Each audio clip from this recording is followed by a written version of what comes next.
హల్లెలూయా!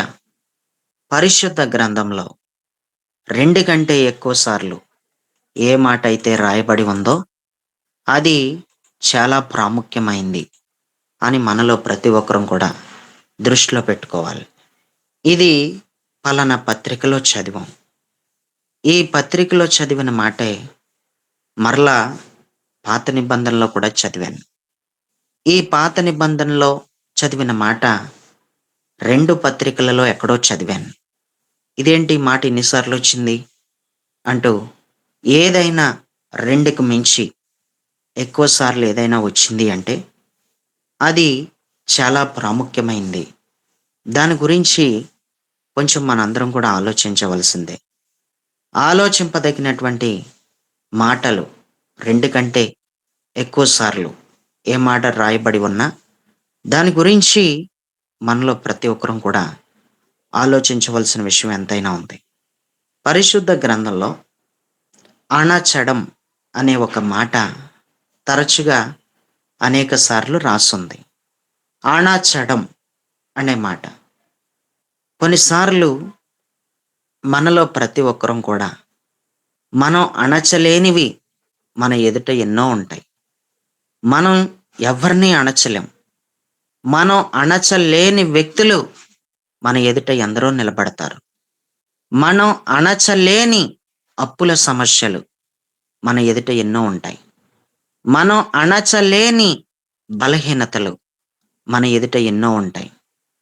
అయి వాటిని చూస్తూ ఉండిపోవడమే తప్ప అణచగలిగే సామర్థ్యం నీ దగ్గర నా దగ్గర లేదు. అణిచివేయబడితే బాగుండు అని నీకు అనిపిస్తది. కానీ అయి అణిచివేయబడకుండా అయి నీ ఎదుట లేచి నిలబడటంలో నువ్వు చాలా కలవరానికి గురవుతావు. ఏదైతే నీ ఎదుట అణిచివేయబడదో దానిని బట్టి నీకెంతో కలవరం ఉంటుంది. నీకెంతో వేదన ఉంటుంది. నిద్ర పట్టని పరిస్థితి ఉంటుంది. అది నీ శరీరంలో ఒక రోగమే కావచ్చు. నీ ఎదుట నిలబడిన ఒక శత్రువే కావచ్చు. అది ఏదైనా ఒక పెద్ద సమస్యే కావచ్చు. అది ఏదైనా సరే. నీ ఎదుట ఎన్నో సంవత్సరాల నుంచి నీ ఎదుటే ఉంది. ఎన్నో నెలల నుంచి నీ ఎదుటే ఉంది. అది అణగలేదు. దానిని ఎన్నోసార్లు అణిచే ప్రయత్నం చేసావు కానీ నీ శక్తి సరిపోవట్లేదు. అణిచివేత అనేది నీ ద్వారా జరిగే కార్యం కాదు. అణచడం అనేది నీ వలన జరగదు. అది ఎంత పెద్ద సమస్య అయినా సరే, అది ఏదైనా సరే, శత్రువులుగా తయారైన మనుషుల్ని కూడా నువ్వెంతో మందిని అణిచే ప్రయత్నం చేసి చేసి అలసిపోయి ఇక ఒక మూల కూర్చుని పోయావేమో. చేతులు ముడుచుకొని ఒక పక్కన కూర్చుని పోయి ఉంటావు. ఇంక నేను అణచలేను అనుకుని చాలా తగ్గిపోయి ఉంటావు. నిన్ను కొడితే ఇంకా దేవుడే కొట్టాలి గాని నిన్నెవడో కొట్టలేడు అంటూ నిన్ను కొడితే ఆ భగవంతుడే కొట్టాలి. నేను మాత్రం నిన్ను కొట్టలేను అని చాలాసార్లు నేను నిన్ను అణచలేను అని అణచలేక నీ ఎదుట నిలబడిన ప్రతి సమస్యని అణచలేక నువ్వు చాలా విసుగుపోయి చాలా అలసిపోయి ఉండొచ్చు. ఒక ప్రవక్తగా ప్రవచనాత్మకంగా ప్రవచిస్తున్నాను. నీ ఎదుట నిలవబడిందేదో నిశ్చయముగా ఒక 3 నెలలలోనే దేవుడు దానిని అణిచివేయబోతున్నాడు. అది ఏ సమస్య అయినా సరే నువ్వు బాగా చూసుకో. ఈ సంవత్సరంలో అప్పుడే 10వ తారీఖు కూడా దగ్గర పడిపోతుంది. ఏది నీ జీవితంలో అణిగిపోలేదో, ఏది నీ జీవితంలో అణిగిపోకుండా నిలబడిపోయిందో దానిని బట్టి నీకు కలవరం ఉంది. ఏదైతే అణిచివేయబడలేదో దానిని బట్టి నువ్వు సొమ్మసిల్లిపోయావు. నీ ఎదుట నిలవబడింది అది ఏమిటో అది మనుషుల ద్వారా వచ్చిందే కాని అది శరీరంలో ఒక రోగం ద్వారా వచ్చిందే కాని చేసుకున్న పనులను బట్టి అప్పుల పాలైపోయిన అప్పులే కాని నీ జీవితంలో నీ మీదున్న అభిషేకాన్ని తొలగిపోయేలా చేసుండొచ్చు.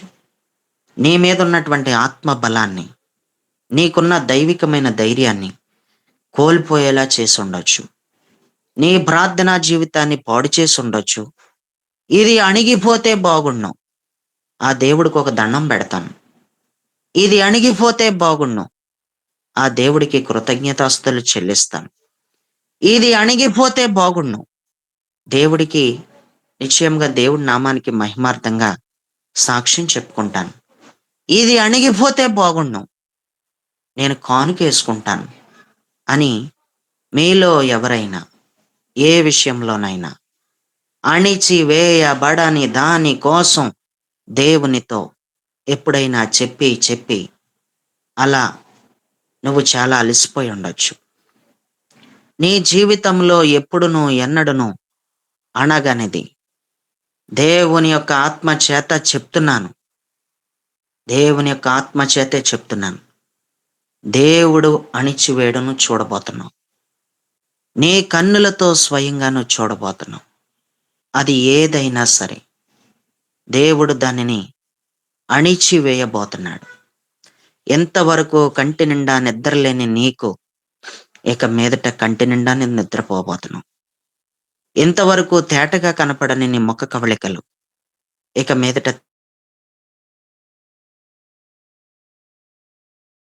పడే తీరువే వేరు. ఏదో నీ ఎదుట అణిచివేయబడింది నీ ఎదుట ఉన్నప్పుడు నువ్వు నిలబడే తీరు వేరు.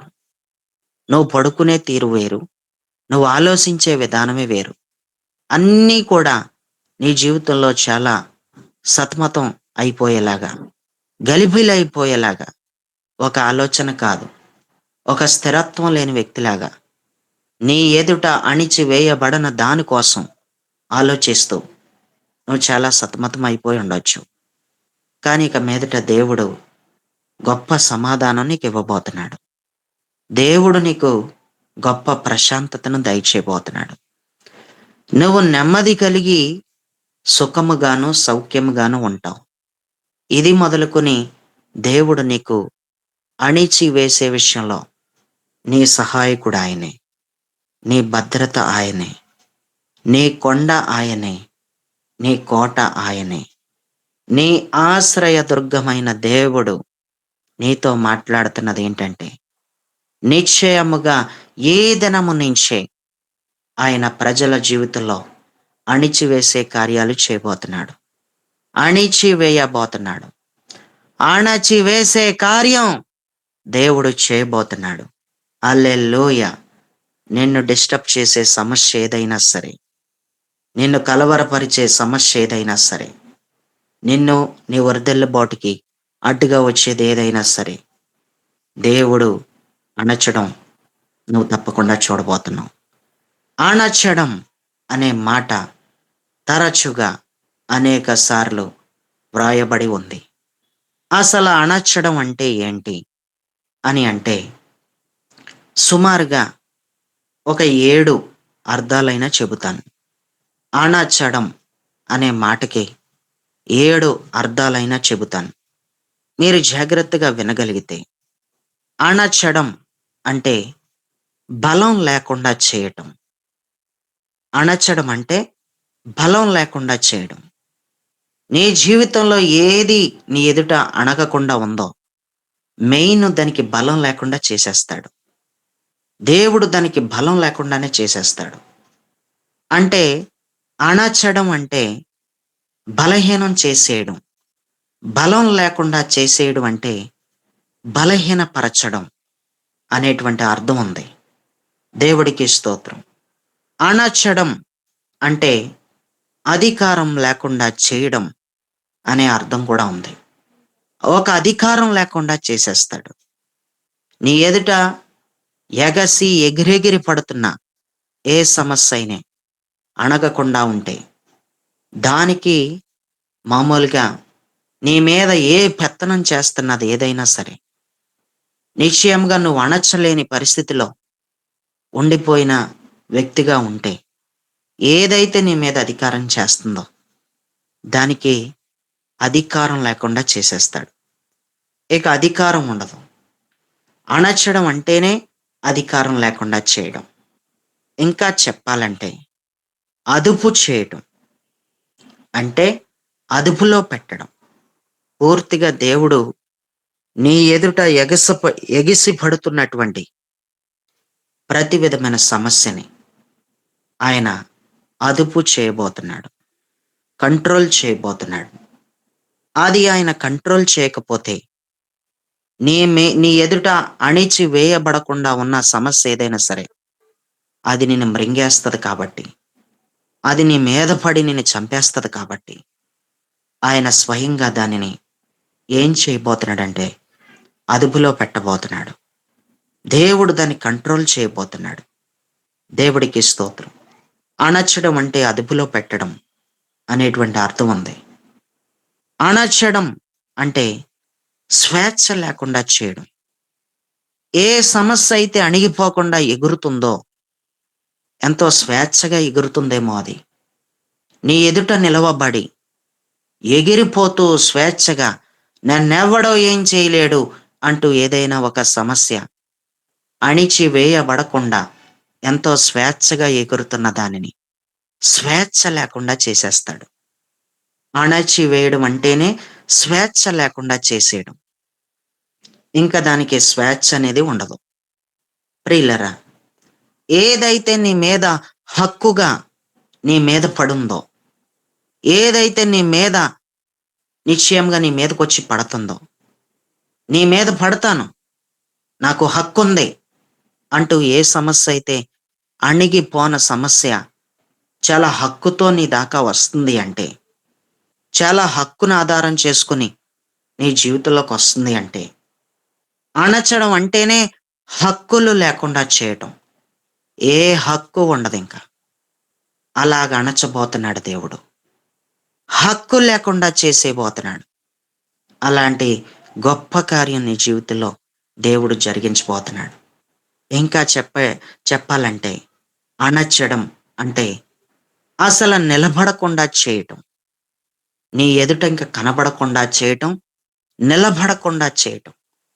అంతగా దేవుడు చేసేస్తాడు. కనబడటం మానేశారు వాళ్ళు. అస్తమాను కనిపించేవారు. ఎంతసేపు వాకిలికాడే నిలబడేవారు. చూసావా కనపడడం మానేశారు ఇప్పుడు.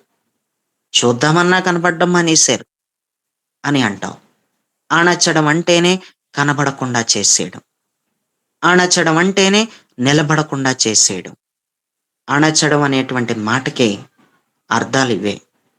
ఇంకా చెప్పాలంటే చివరగా నిమ్మళం నిమ్మళపరచటం లేక నిమ్మళం చేయటం అని కూడా అంటారు. నిమ్మళపరిచేస్తాడు దేవుడు.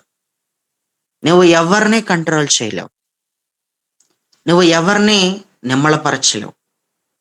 నువ్వు ఎవరిని కూడా ప్రియులారా ఎవరికి కూడా అధికారం లేకుండా చేయలేవు. ఏ సమస్యకి కూడా అధికారం లేకుండా చేయలేవు. ఎవరికీ అధికారం లేకుండా చేయలేవు. దేవుడే అధికారం లేకుండా చేస్తాడు. దేవుడే కంట్రోల్ చేస్తాడు. అసలు బలం అనేది నీ మీద ఎగిరి ఎగిరి పడుతున్న సమస్యకే అసలు దాని బలం ఏంటి? దేనికి నీ మీద ఎగిరెగిరి పడుతుంది అనే దానికి పూర్తిగా బలాన్ని తీసేస్తాడు. దేవుడు అలాంటి కార్యాలు తప్పకుండా ఈ సంవత్సరంలో జరిగించబోతున్నాడు.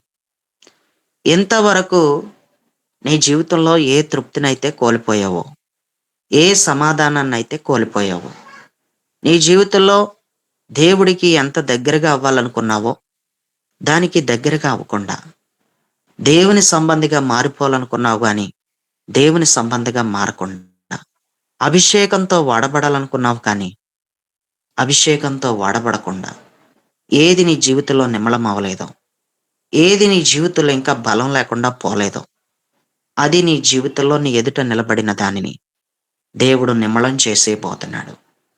దేవుడు దానికి బలం లేకుండా చేసేయబోతున్నాడు. దేవుడు దానికి హక్కు లేకుండా చేసేయబోతున్నాడు. దేవుడు అదుపులో పెట్టేయబోతున్నాడు.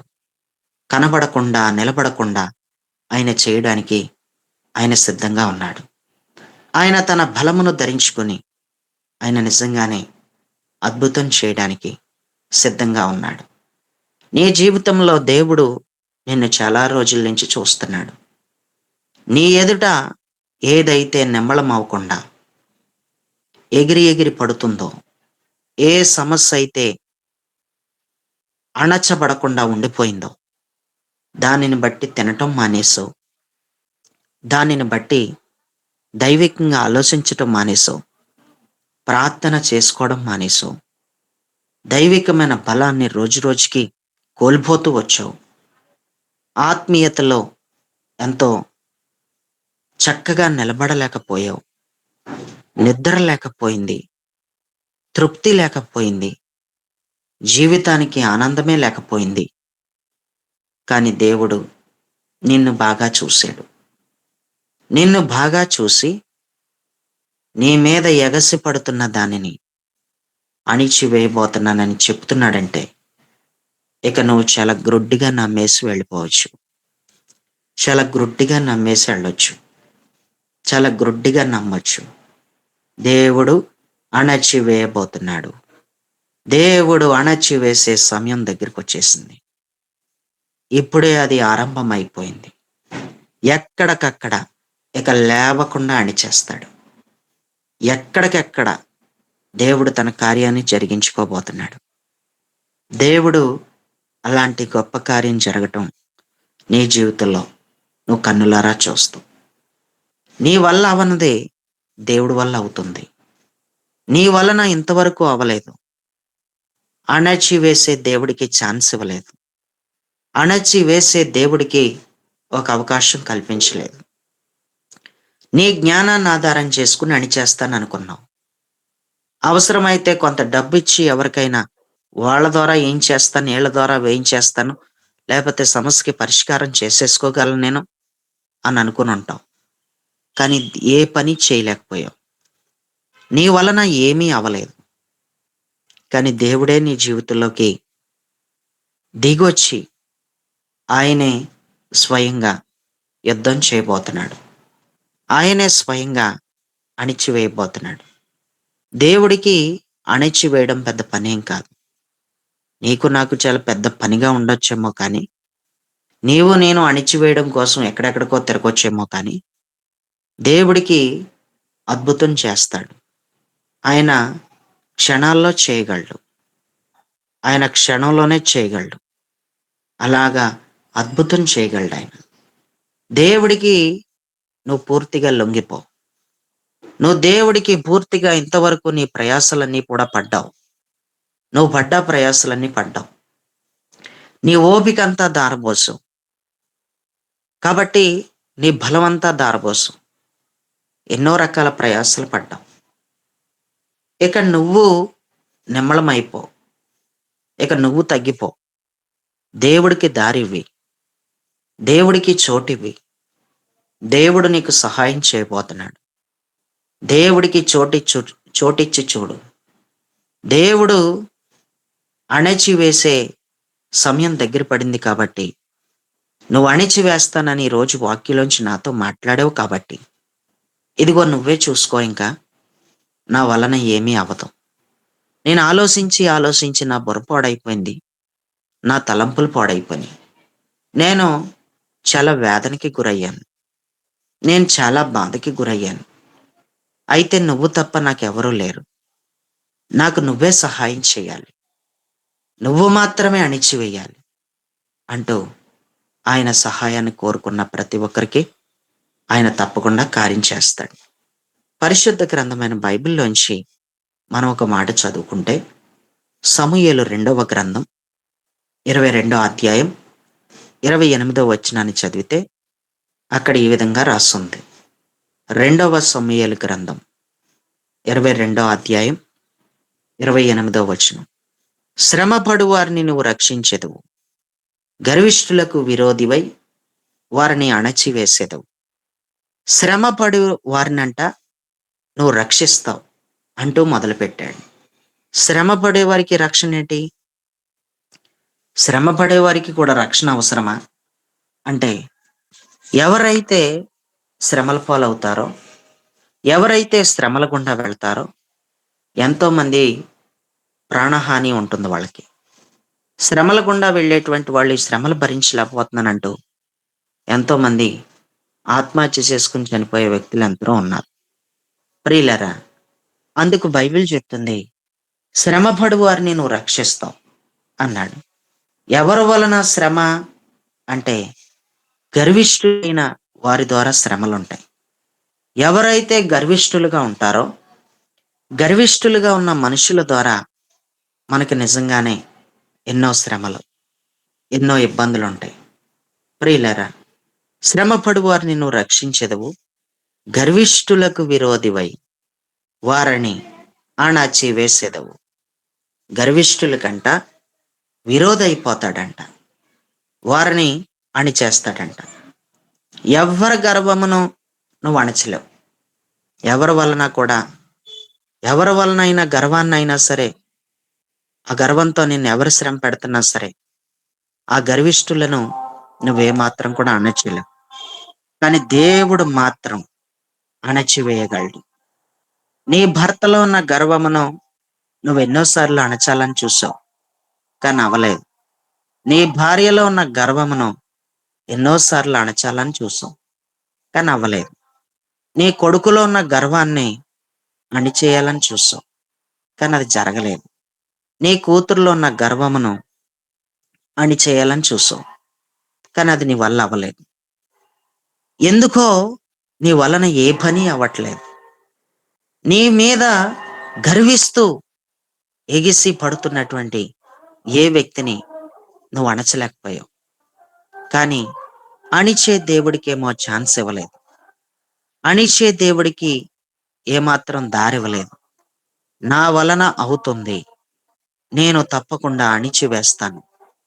నా ముందు ఇదెంత, నా ముందు వాడెంత, నా ముందు వాళ్ళెంత అనుకుంటూ నీ అంతట నీవే దేవుడికి దేవుడికి దారివ్వకుండా, దేవుడు నీ జీవితంలోకి రాకుండా, నువ్వు చోటివ్వకుండా, నువ్వు ఒకవేళ అభ్యంతరం అయిపోయి ఉండొచ్చు.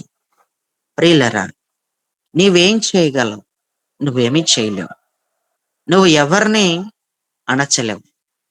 నీ కొడుకుకి గాని, కూతురికి గాని, భార్యకి గాని గట్టిగా అయితే 4 రోజులు భోజనం పెట్టకుండా, ఎక్కడికక్కడ మాడి చేస్తే, ఎక్కడికక్కడ పెట్టకుండా కడుపు కాల్చేస్తే, దారిలోకి వచ్చేత్తదేమో అడుగుతుంది అనుకున్నావు, కానీ ఎక్కడా అణగలేదు. పిల్లలు అడిగేవి అన్నీ కూడా కొనివ్వకుండా, వాళ్ళ ఇష్టం వచ్చిన యాసలు వేస్తున్నారు వీళ్ళు, చాలా ఎగిరెగిరి పడుతున్నారు వీళ్ళు అంటూ, వాళ్ళని ఎలా కాదు, వాళ్ళని ఎలా అణచాలో నాకు తెలుసు అంటూ, వాళ్ళు అనుకున్నవన్నీ కూడా చేయకుండా, వాళ్ళకి పూర్తిగా ఆపోజిట్లో నడుస్తూ ఉంటున్నప్పటికీ కూడా వాళ్ళు అణగలేదేమో. అంటే నీ ప్రయత్నాలు నువ్వు చేస్తానే ఉన్నావు. అణచడం కోసం ప్రయత్నాలు చేసి చేసి చల్లారిపోయావు. అణచడం కోసం ప్రయత్నాలు చేసి చేసి దిగజారిపోయావు. అణచడానికి ఎన్నో రకాలుగా ఆలోచించి ఆలోచించి ఏం చేస్తే బాగుంటుంది, ఏం చేస్తే అణచివేయబడతారో, ఏం చేస్తే అణిచివేయబడతాయి, ఏం చేస్తే ఈ చిక్కులు పోతాయి అంటూ అనేక రీతిలుగా ఆలోచించి ఆలోచించి ఏం తట్టట్లేదు. ఆలోచించి ఆలోచించి ఉన్న నెమ్మది పోతుంది. ప్రియులారా, నిద్ర పట్టడం మానేస్తుంది. పూర్తిగా శరీరంలో బలహీనతలు కనపడుతున్నాయి. ఇటు ఆత్మీయతలో నిజంగా చల్లారిపోయే పరిస్థితులు కనపడుతున్నాయి. ఎందుకు అంటే, ఎన్నో రీతిలుగా అణిచే ప్రయత్నం చేసి చేసి ఆగిపోయావు. నీ వల్ల ఏం అవ్వట్లేదు. పూర్తిగా ఇక ఓడిపోయిన స్థితే కనపడుతుంది నీ దగ్గర. ఇక నీ వల్ల ఏమీ కాక ఇక ఓడిపోయావు అంతే. నిజమే, ఓడిపోయాను. ఇంతవరకు నేనేదో చేద్దామనుకున్నాను. నేనేదో చేసేసి నేనే అణిచేస్తాను అని అనుకున్నాను. నా బలం చేత అణిచేస్తాను, నా తెలివి చేత అణిచేస్తాను, నా జ్ఞానం చేత అణిచేస్తాను. నా దగ్గర ఏమన్నా తక్కువ డబ్బు ఉందా? నా అకౌంట్లో బోల్డ్ డబ్బు ఉంది, నేను నా డబ్బులతో అణిచేస్తాను అని అనుకుని ఉండొచ్చు నువ్వు. నీ దగ్గర ఉన్న డబ్బుతో అణిచేస్తాను అనుకున్నావేమో. నా దగ్గర ఎవరు లేరు అనుకుంటున్నావు. పిలిస్తే ఏకంగా ఒక 100 మంది వస్తారు అంటూ, నాకు జనాలు తక్కువ, నాకు ధనం తక్కువ, నాకు అందం తక్కువ, నాకేమన్నా తక్కువ, నేను దేని చేతనైనా అణిచివేయగలను. నాకు రాజకీయాల్లో తిరిగేవాళ్ళు తెలుసు. ఎవరితోనైనా ఒక ఫోన్ చేయించానంటే ఎక్కడికక్కడ అన్నీ అణిగిపోతాయి. నేనంటే ఏంటనుకుంటున్నావు? నేనంటే అంతే మరి అలాగే ఉంటుంది. అంటూ నీలో నువ్వు ఉప్పొంగిపోతూ దేవుడికి ఒక ఛాన్స్ ఇచ్చిందాను కాదు. నా ఊర్లో పెద్ద మనుషులు లేరా? నాకు సంబంధించిన వ్యక్తులు లేరా? వాళ్ళకి నేనేంటో తెలుసు. వాళ్ళందరూ నా మనుషులే అంటూ ఎవరెవరినో ఆధారం చేసుకుని, ఎవరెవరినో తలంపుల్లోకి తెచ్చుకొని నువ్వేదో అణచాలనుకున్నావు కానీ, నీ వలన ఏ పని అవ్వలేదు. నీ వలన ఇంకెప్పటికీ ఏం జరగదు. దేవుడు పాదాలు పట్టేసుకొని, ఇక నేను ఓడిపోయాను. నేను ఓడిపోయాను. నేను దేనిని అణచలేను. నేను ఓడిపోయానని ఒప్పేసుకుంటున్నాను. నేను ఓడిపోయానంతే. ప్రభువా! జోక్యం చేసుకోవడానికి రా. నా జీవితంలోకి ప్రవేశించు. ఒక యుద్ధ వీరుడిగా రా. నేను ఆహ్వానిస్తున్నాను రా. నేను చాలా విసిగిపోయున్నానింక. నా ఓపిక నశించింది. ఇక నేనేం చేయలేను. అణిచివేయడానికి రా. ఎవరినో గర్విష్ఠులను నా ఎదుట నిలబడిన వారిని ఎలా అణచాలో నాకు తెలుసు. నేను అణిచేస్తాను చూడు అని అనుకున్నాను కానీ, నా వలన ఏ పని అవ్వలేదు. నువ్వు అణచడానికి దిగిరా. నువ్వు అణగగొట్టడానికి రా అంటూ ఆయనకి ఒక ఛాన్స్ ఇచ్చి చూడు. దేవుడే నీ జీవితంలో ఏది అణిచివేయాలో ఆయన అణిచివేయబోతున్నాడు.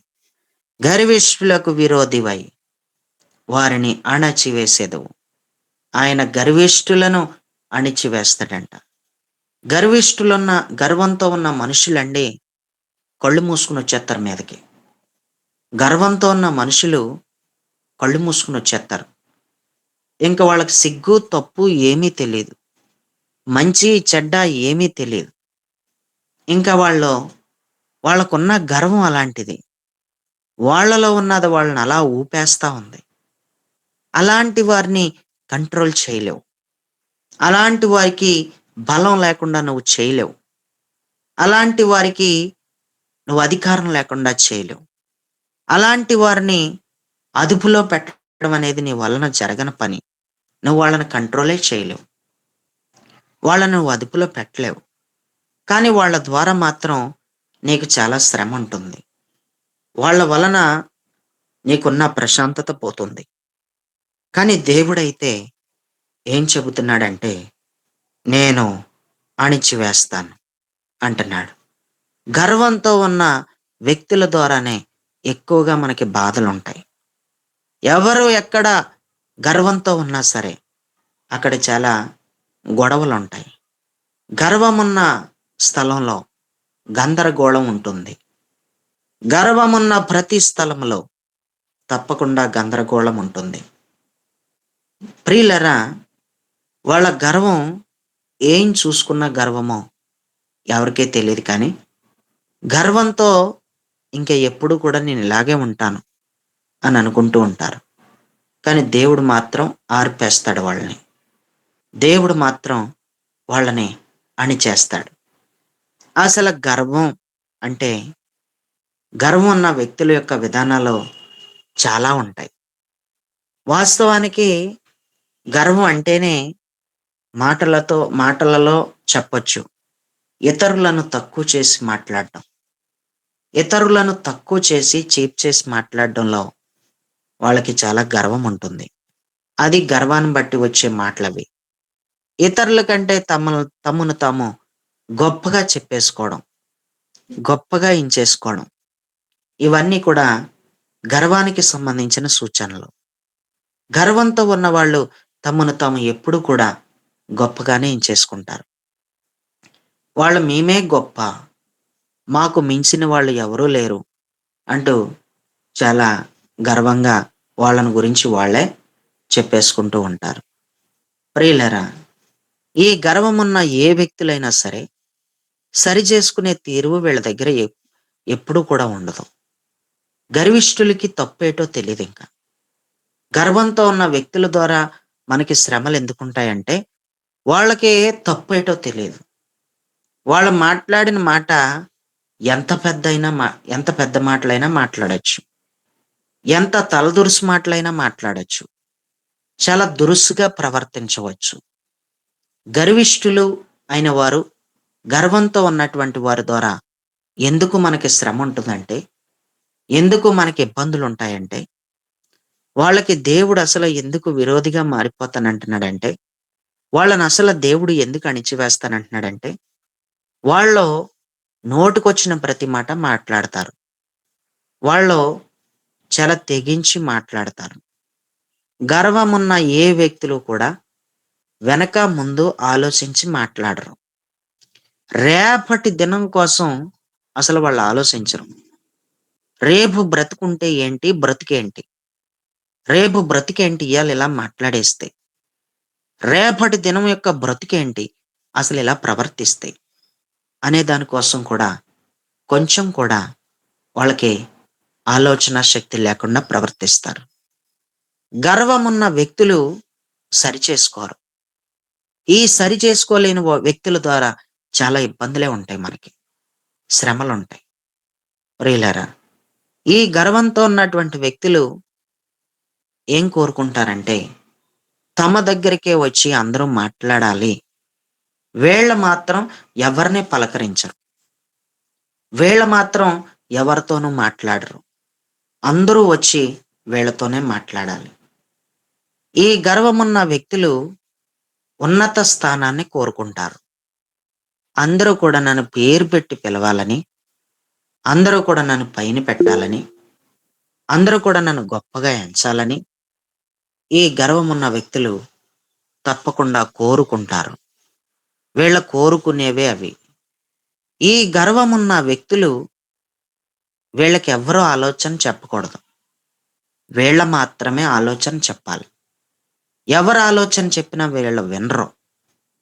నువ్వు నాకు చెప్పడానికి నువ్వెంతటి దానివి? నువ్వెంతటోడివసల? నాకు నువ్వు చెప్పడానికి సరిపోవు. నా లెవెలేంటి? నీ లెవెలేంటి? నా స్థాయేంటి? నీ స్థాయేంటి? నా కులమేంటి? నీ కులమేంటి? నా పద్ధతేటి? నీ పద్ధతేటి? నా హైటేటి? నీ హైటేటి? నా కలరేటి? నీ కలరేటి? నా ముందు నువ్వెందుకు పని చేయవు? అసలు నా ముందు ఎందుకు పని చేయవు? నా ఎడమ కాలు గోరుకి కూడా నువ్వు పని చేయవు అంటూ ఈ గర్వమున్న వ్యక్తులు చాలా దారుణంగా మాట్లాడతారు. గర్వమున్న ఏ వ్యక్తులు కూడా క్షమాపణ కోరరసల. క్షమాపణ క్షమాపణ స్థితిని కలిగి ఉండరు. మా వలన ఏమైనా పొరపాటైతే దయచేసి క్షమించండి. ఈ భోజనాలు బాగున్నాయో లేదో మరి మా వలన పొరపాటైతే భోజనాల కాడ మా పొరపాటు క్షమించండి అని అస్సలు అనరు. గర్వమున్న వ్యక్తులు ఏమాత్రం కూడా క్షమించరు కూడా. క్షమాపణ కోరకపోవడమే కాదు, క్షమించరు వాళ్ళు. క్షమించే క్రియలు వాళ్ళ యందు ఉండవు. ఎందుకంటే వాళ్ళకి ఆ దైవికమైన లక్షణాలు రావాలంటే మొదట గర్వాన్ని ఆయనే అణిచేయాలి. ఆయన అణచకుండా వాళ్ళలో దైవికమైన లక్షణాలు వాళ్ళలోకి రావు. ప్రియులారా! ఇలా చెప్పుకుంటూ వెళ్తే గర్వంతో ఉన్నటువంటి వ్యక్తుల ద్వారా అయితే మనకి చాలా శ్రమలుంటాయి. ఈ గర్వంతో ఉన్నటువంటి వ్యక్తుల్ని దేవుడు నిశ్చయముగా అణచివేస్తాను అనన్నాడు. ఈ గర్వమును మిడిసిబాటు అని కూడా అంటారు.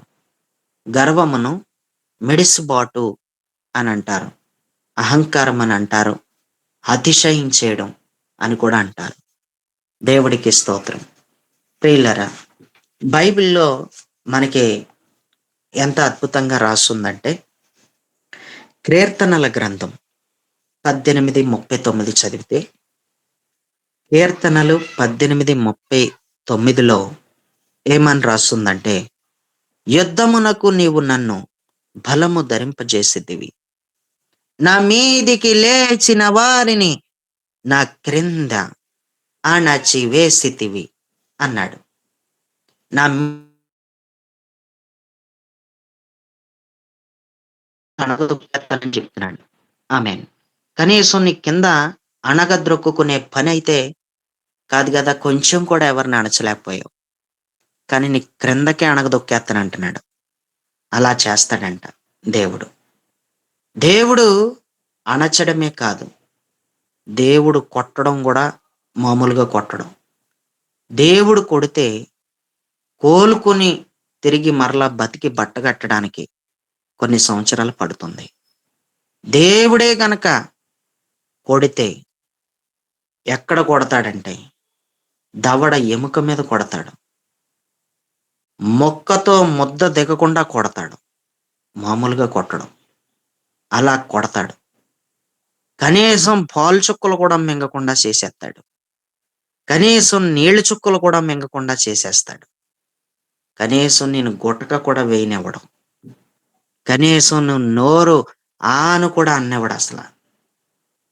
అలా ఆయన దవడ ఎముక మీద కొడతాడు. దేవుడు కొట్టడమే కాదు, అణచి వేస్తాడు కూడా. దేవుడు అణచి వేయడమే కాదు, దేవుడు కొడతాడు కూడా. దేవుడు కొడితే కొన్ని సంవత్సరాలు పడుతుంది కోలుకొని లేవడానికి. దేవుడు అణిచేస్తే నీ క్రింద అణిచేస్తాడు. నీ క్రిందకి ఎంతో క్రిందకి అణిచేస్తాడంతే. నా క్రింద అణిచివేసేది క్రిందకు పోతారంతే ఇంకా. ఎగిసి ఎగిసి ఎగిరి ఎగిరి నీకు పైనున్న దానిని, నీకు పైనున్న వాడని అంటూ ఎవరైతే ఎగిసి ఎగిసి పడిపోయారో వాళ్ళందరిని కిందకి త్రొక్కేత్తాడంతే. దేవుడికి స్తోత్రం. క్రిందకే అణిచేస్తాడాయన.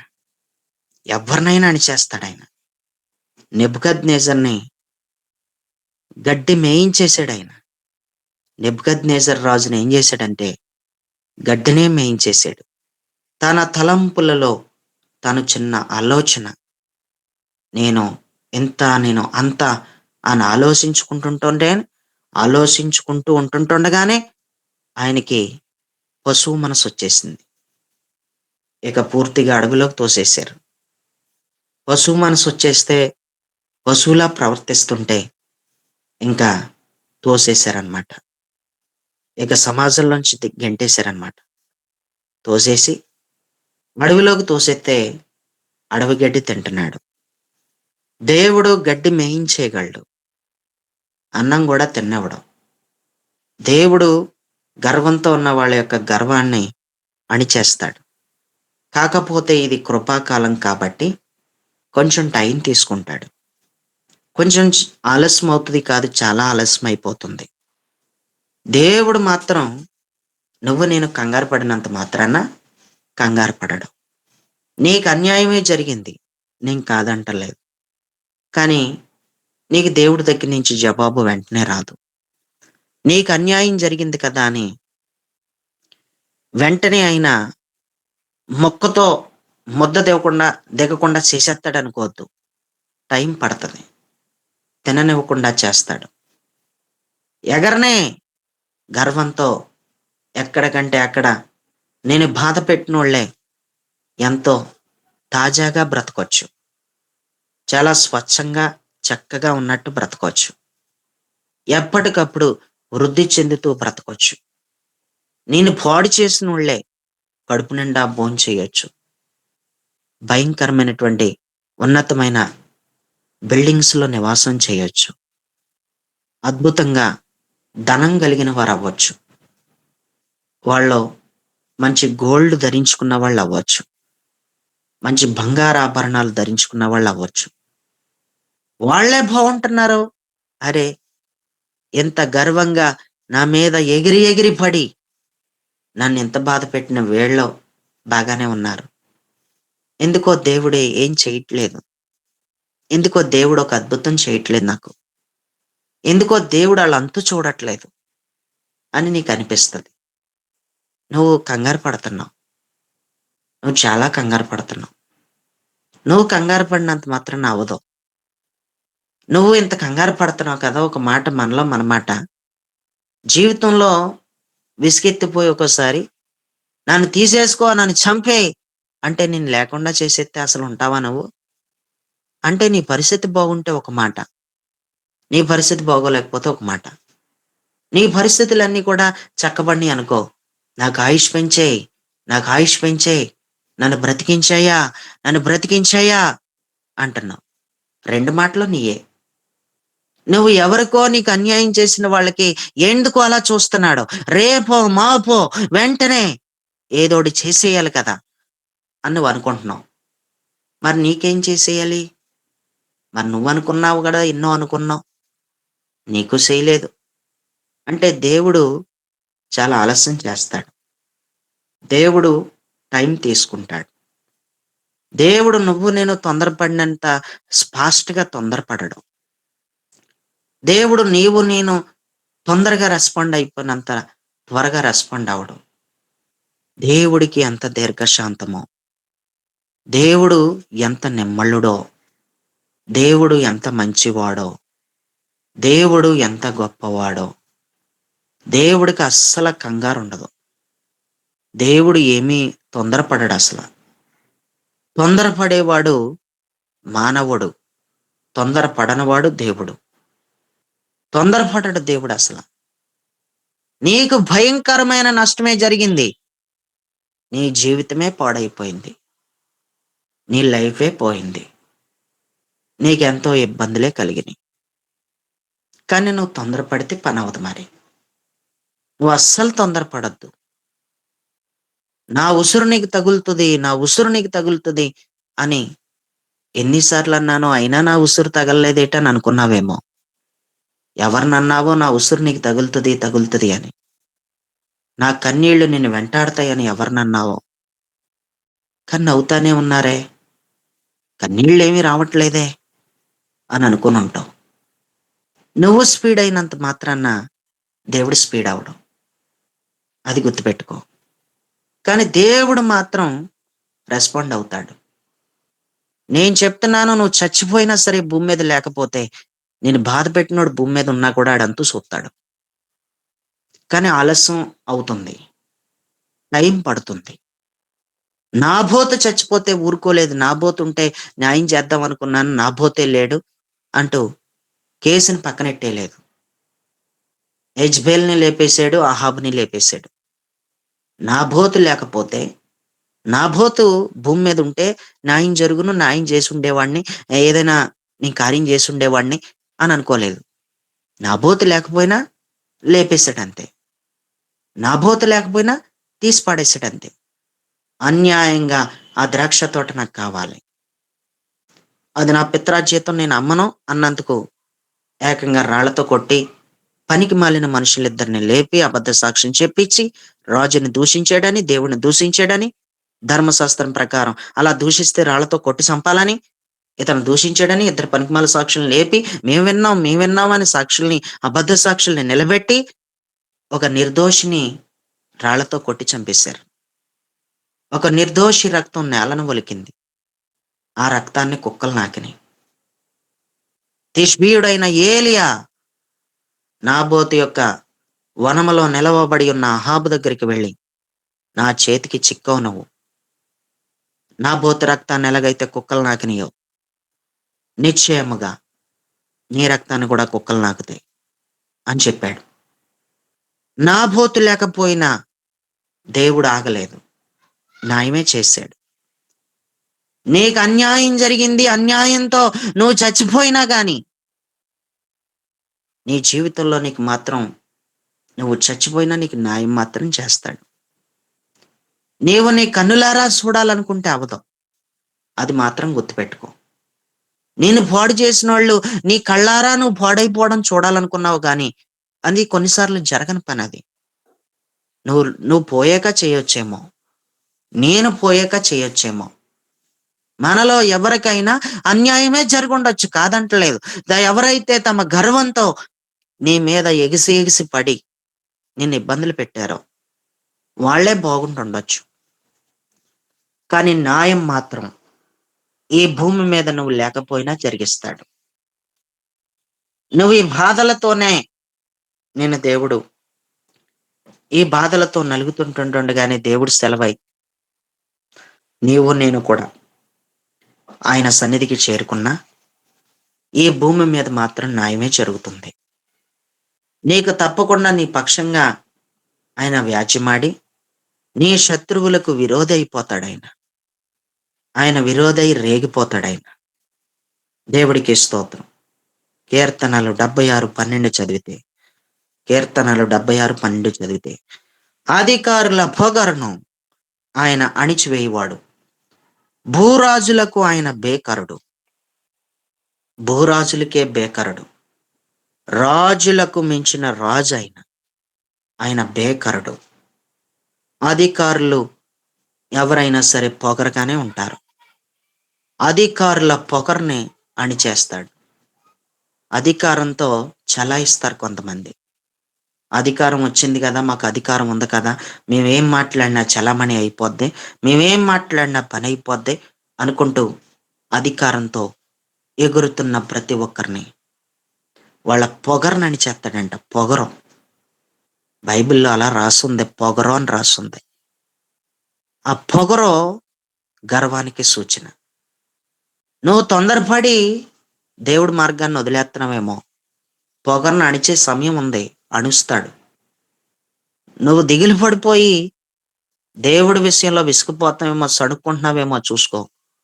నన్ను చూడనే చూడట్లేదు అనుకుంటున్నావేమో దేవుడు. నువ్వు తొందరపడకు. అలా తొందరపడితే నీదేం ఆత్మీయత? నువ్వు ఆత్మీయురాలు కాదు నువ్వు. నువ్వు దేవుని యొక్క మనిషివి కాదు నువ్వు. దేవుడికి చెందిన దానివి కాదు. దేవుడికి చెందినోడు కాదు. నువ్వు తొందరపడకో. నువ్వు ఆలోచించు నిదానంగా. దేవుడు ఎందుకు ఆలస్యం చేస్తున్నాడు? ఏం చేయబోతున్నాడు? ఎందుకు ఇంత ఆలస్యం జరుగుతుంది? నువ్వు బాగా ఆలోచించు. బుర్రపెట్టి ఆలోచించు. నువ్వు తొందరపడొద్దు అసల. నువ్వేమాత్రం తొందరపడినా అదేం జరిగిపోదు. నువ్వు వద్దన్నా ఆగిపోదు. నువ్వు జరిగిపోవాలన్నంత మాత్రాన జరిగిపోదు. దానికో సమయం పెట్టుకున్నాడు. అణిచి వేస్తాడు. ఆయన నీ ఎదుట ఎగిసి ఎగిరి పడుతున్న దానిని బలహీనం చేసేస్తాడు. బలం లేకుండా చేసేస్తాడు. దానికి అధికారం లేకుండా చేసేస్తాడు. వాళ్ళెంతమంది అయినా సరే నీ మీదకి రాని. నీ పక్షంగా నిలబడినోడు ఒక్కడుంటే చాలు. ఆయన మాత్రం అణచి వేస్తాడంతే. కానీ తొందరపడొద్దు. అధికారంతో ఎగసి పడుతున్న దేనినైనా అణిచేస్తాడు. అధికారంతో ఎగిరెగిరి పడుతున్న పొగరబోతుల యొక్క పొగర్ని ఆయన అణిచేస్తాడు. యెషయా గ్రంథం 13:11 చదివితే, బలాత్కారుల గర్వమును అణచివేసేదను. వాళ్ళకున్న అధికారంతో బలాత్కారం చేస్తున్నారేమో. బలాత్కారం చేస్తున్నారేమో. నేను కూర్చోను అంటే వాళ్ళ అధికారంతో కూర్చోబెడుతున్నారేమో నేను బలాత్కారం చేసి. నేను తినను అంటే వాళ్ళ అధికారంతో నేను బలాత్కారం చేస్తున్నారేమో తినేలాగా. వాళ్ళకున్న అధికారంతో నేను ఏ విషయంలోనైనా బలాత్కారం చేస్తున్నారేమో. వాళ్ళకున్న అధికారాన్ని బట్టి బలాత్కారం ఎక్కువైపోయింది. ఈ బలాత్కారం అంతా కూడా బలవంతంగా ఏదైనా చేసే విధానం కూడా వాళ్ళకున్న అధికారాన్ని బట్టి వచ్చుంటది. అందుకే వాళ్ళు బలాత్కారం చేస్తున్నారు. వాళ్ళకున్న అధికారాన్ని బట్టే అది పని చేస్తుంది. అలాంటి వారిని కూడా అణచి వేస్తాను అన్నాడు. దానియేలు గ్రంథం 4:37 చదివితే, గర్వముతో నటించు వారిని ఆయన అణపశక్తుడు అనుంది. గర్వంతో కూడా నటిస్తారంట కొంతమంది. గర్వముతో నటించు వారిని ఆయన అణపశక్తుడు. అణిచేసే శక్తి నీకు లేదు, కానీ అణిచేసే శక్తి ఆయనకు మాత్రమే ఉంది. ఆయన అణచేస్తాడు. ఆయన అణచివేసే దేవుడు. ఆమేన్. దేవుడు నీ జీవితంలో కోరుకుంటుంది ఏంటంటే, నీ జీవితంలో ఏదైనా సరే ఆయన నీ పైకి లేస్తున్న ప్రతి దానిని అణిచేస్తాడు.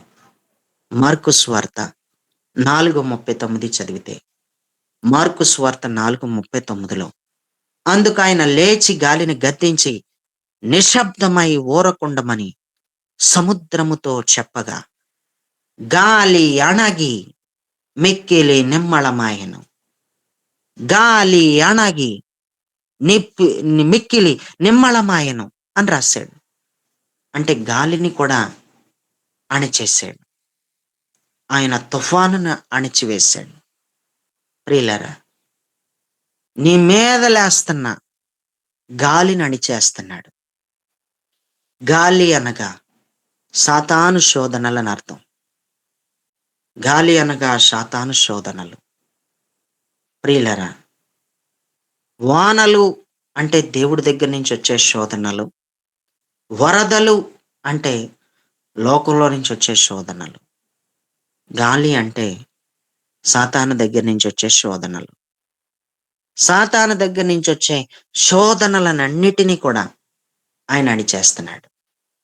అణచివేయ శక్తిమంతుడు ఆయనే. అణిచేస్తాడు. హల్లెలూయా! మనలో ప్రతి ఒక్కరి జీవితంలో ఏది అణగిపోలేదో దానిని అణగద్రొక్కేస్తాడు దేవుడు. పొగర్ని కూడా అణిచేస్తాడు దేవుడు.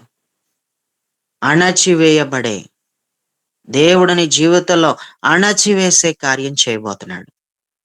అది నీ జీవితంలో జరగబోతుంది. కానీ మనలో ప్రతి ఒక్కరం కూడా కొన్ని అణుచుకోవలసినవి కొన్నున్నాయి. అవి దేవుడు అణచడం కాదు. మనంతట మనం కూడా కొన్ని అణచుకోవలసినవి కొన్నున్నాయి. మనం కూడా అణచుకోవాలి. ఉదాహరణకి కొంతమంది అంటారు, "అణుగు, అణుగు. కాస్త అణిగితే బాగుంటది నువ్వు. తగ్గు, తగ్గు. అణుగు" అంటూ ఉంటారు. దేవుడు అణిచేవి కొన్నున్నాయి. నీ అంతటా నువ్వు అణుచుకునేవి కొన్నున్నాయి. నీ అంతట నువ్వే అణుచుకోవడానికి కూడా శక్తిని, సామర్థ్యాన్ని కూడా దేవుడు నీకిస్తాడు. తగ్గవలసినవి కొన్నున్నాయి నీలో. అయి తగ్గాలి.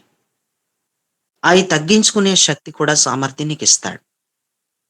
దేవుడు అణిచేయి కొన్నయితే నువ్వు అణిచుకోవడానికి కూడా శక్తినిచ్చేది దేవుడు. దేవుడు తప్పకుండా అణుచుకునే శక్తిని కూడా ఇస్తాడు.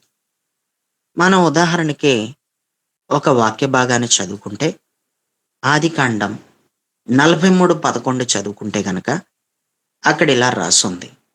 ఆదికాండం 43:31 చదివితే, "అప్పుడు అతడు ముఖము కడుగుకొని వెలుపలికి వచ్చి తన్ను తాను అణచుకొని భోజనము వడ్డించుడని చెప్పాను" అని రాసుంది. తన్ను తాను అణుచుకున్నాడు. నిన్ను నీవు అణుచుకునేవి కొన్నున్నాయి. నువ్వు అణుచుకోవాలి. నువ్వు అణుచుకోవడానికి దేవుడు సామర్థ్యం ఇస్తాడు. నువ్వు గర్వం లేని వ్యక్తివైతే నిన్ను నీవు అణుచుకునే ప్రయత్నం చేస్తావు. నీ తమ్ముడు ఉండిపోయాడా? నీ తమ్ముడు ఒకడుంటే గనక మీ తండ్రి యొద్ద నుండి మీ తమ్ముడిని తీసుకురండి అన్నాడు యోసేపు. ఐగుప్తు దేశంలో ఉంటున్న యోసేపు తన సహోదరులతో అన్నాడు, "నిజంగా మీకు ఇంకొకడుంటే గనక మీ తండ్రిని తీసుకుని రండి. అప్పుడు మీరు వేగులవారు కాదు అని నేను నమ్ముతాను. లేదంటే మీరు వేగులవారనే నమ్ముతాను" అంటూ వాళ్ళ తమ్ముడిని తీసుకొచ్చేదాకా ఏమాత్రం ఊరుకోలేదు. వాళ్ళ తమ్ముడిని ఎప్పుడైతే తీసుకొచ్చారో బెన్యామీన్ని చూసి బెన్యామీన్ విషయంలో అతనికి ఎంతో ప్రేమ పొర్లుకునొచ్చేసిందని రాసుంది. ప్రేమ పొర్లుకునొచ్చేసిన తర్వాత ఇక దుఃఖం ఆగట్లేదు. దుఃఖం ఆగకపోతే ఏడుపు ఆగట్లేదు. ఏడుపొచ్చేస్తుంది.